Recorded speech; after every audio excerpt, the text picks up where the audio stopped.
కుదిపేసిన Iran America యుద్ధానికి ముగింపు దిశగా కీలక పరిణామం చోటు చేసుకుంది. అమెరికా అధ్యక్షుడు డొనాల్డ్ ట్రంప్ ఇరాన్ అధ్యక్షుడు మసూద్ పెజెష్కియన్ యుద్ధ విరమణకు సంబంధించిన అవగాహన ఒప్పందంపై సంతకాలు చేసినట్లు వైట్ హౌస్ ప్రకటించింది.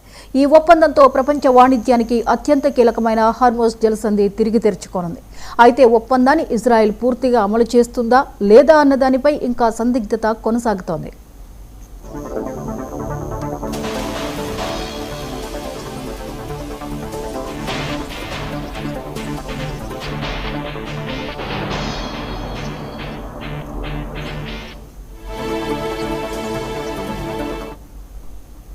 ఈ ఒప్పందం తర్వాత ఇరాన్ ఒక ప్రకటన చేసింది. శాంతి ఒప్పందంపై చర్చలు పూర్తయ్యాయని పేర్కొంది. ఒప్పందం అమలుకు ఇది పరీక్షా సమయమని తెలిపింది.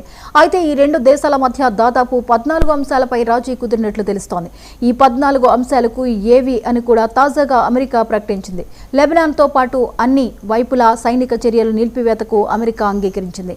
ఇరాన్ అమెరికా తుది ఒప్పందానికి 60 రోజుల గడువు ఉంటుంది. పరస్పర అంగీకారంతో ఇరు దేశాలు ఈ గడువును పెంచుకోవచ్చు.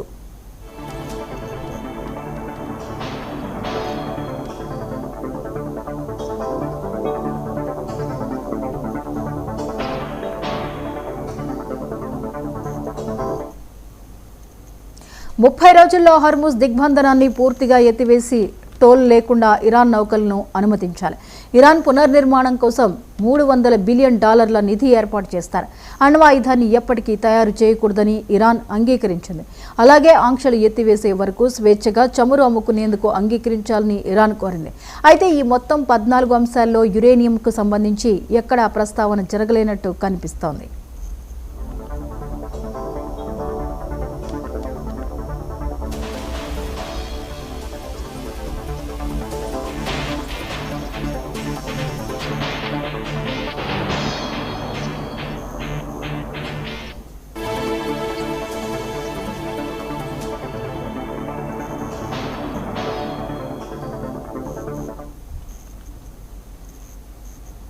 తమిళనాడు అసెంబ్లీ సమావేశాలు